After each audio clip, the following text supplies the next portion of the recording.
Do you want to read more, but you're having trouble finding time between work, life, and doom scrolling? Well, I'm going to share with you 8 tips on how to become a better reader and make it a more consistent habit in your life.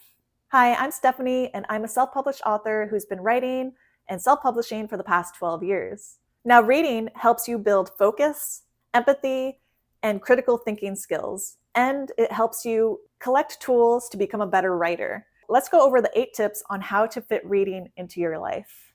So, the first tip is to find a consistent time to fit reading into your life to make it a daily habit. Now, this seems obvious, but for some reason, a while back, I was having trouble fitting reading into my life, and I just thought I never had the time for it.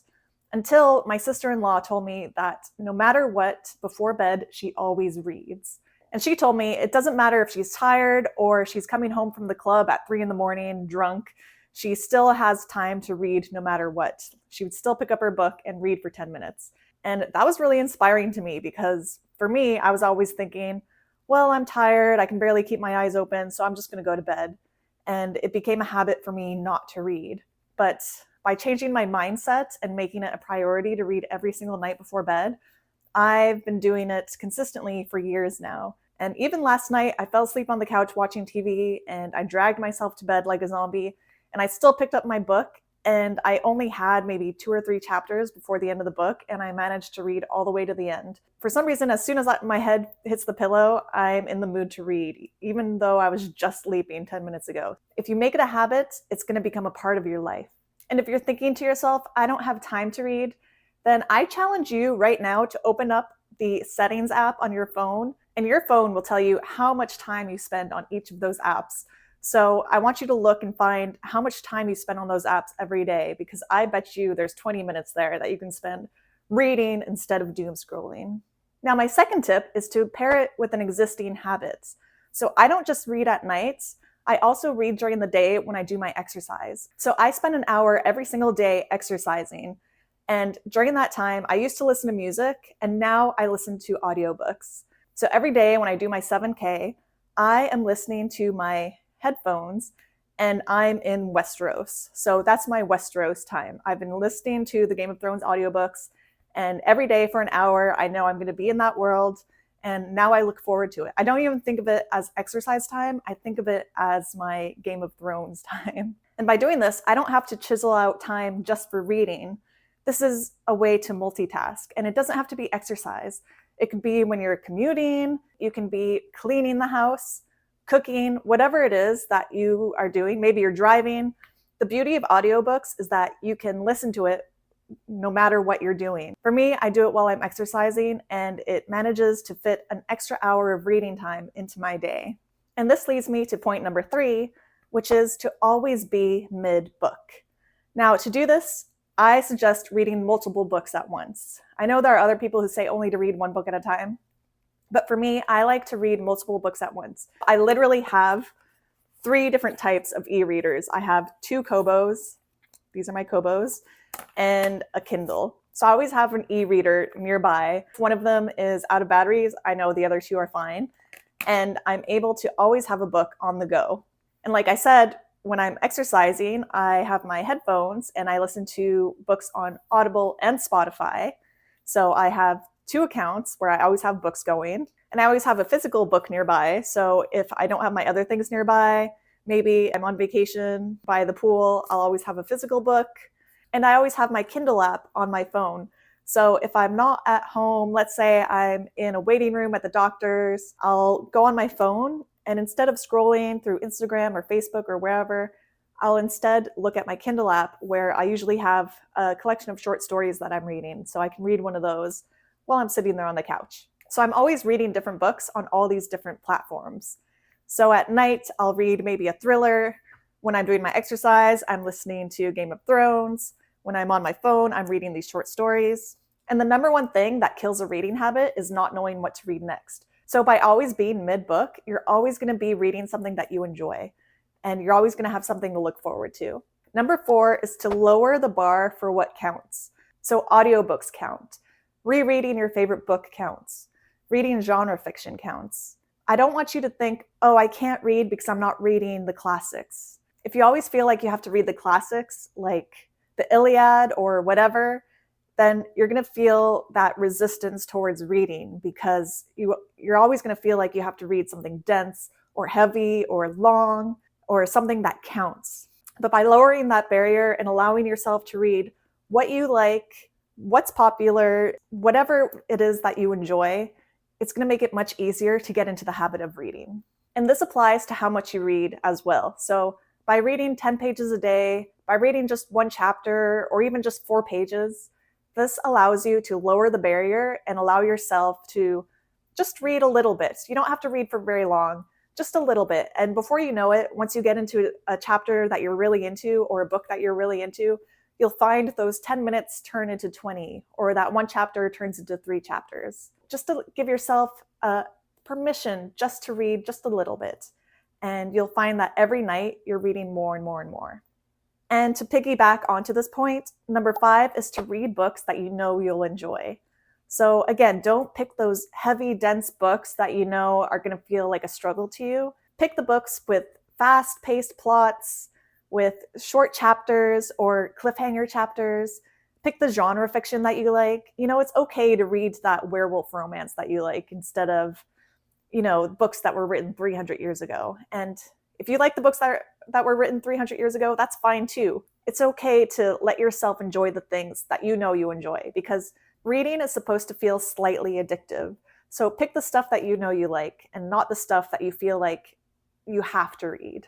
And I went through this a few years ago where I was reading a few things that I felt like I had to read and I didn't really enjoy them. And eventually I just switched over to reading a bunch of Stephen King novels because I know I love Stephen King. He's popular for a reason because his books are super addictive. And by reading his books, I became addicted to reading again because I knew that reading his stuff would make me enjoy looking forward to my reading sessions at night. And this leads me into point number 6, which is it's okay to quit books that you don't like. I'm giving you permission to DNF, and that means did not finish. A few years ago, I was reading this crime series. I think there was like 7 or 8 novels in the series, and I was on book number 7. And these were long novels, like 300,000 words. And I liked them all up until this one book. And a couple chapters in, I could tell I wasn't going to like it. Just the structure of it and the subject of it, I knew I wasn't enjoying it. And it was a slog to get through each chapter. But I refused to finish it. And at this point, I was only reading one book at a time because I thought I was going to confuse myself by reading too many books. And so I ended up only reading like 2 or 3 pages a night. And this ended up meaning that I only read that one book for the entire year. And I didn't enjoy it at all. I was forcing myself to get to the end because I thought maybe something would happen where I'd enjoy it eventually. But I was so disconnected with the work that by the time I got to the end of it, I just didn't care what the ending was. I should have quit it earlier and moved on to other books that I liked, but I didn't. And I now give myself a 50-page rule. So if I get to page 50 and I'm still not feeling the book, I'm letting it go. And it's okay to quit a book. It's okay to quit a book because life is just way too short to waste it on books that you don't like. I'm giving you permission to quit a book that you don't like so that you can move on with your reading journey and find something that you do like. Number 7 is to track streaks, not books. Now, I love these book tracking apps like Goodreads or Fable or Storygraph that allow you to rate and review the books that you like and keep them on a little digital shelf so you can see what you read, what you want to read, and all that stuff. What I don't like is the competition aspect, how it tracks how many books you've read in a year. And then at the end of the year, people will share how many books they read. And it almost seems like a competition. And it'll make you feel bad. Like, wow, I didn't read 70 books in a year.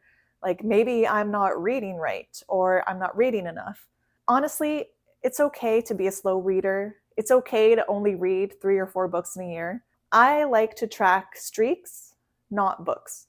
So as long as I'm reading every day, that's a win for me. And I'm a slow reader. I only read maybe 10 books a year. And that's because I reread a lot of books. So I'll read a chapter and the next day I'll be like, I want to reread that chapter just to see what I missed. Or if I'm listening to audiobooks, like I said, I listen to audiobooks while I work out. And not every chapter is an hour long. So in Game of Thrones, each chapter is maybe 40 or 45 minutes long, which means I'll end my workout halfway through a chapter. So the next day I'll re-listen to that chapter from the beginning so that I don't miss anything.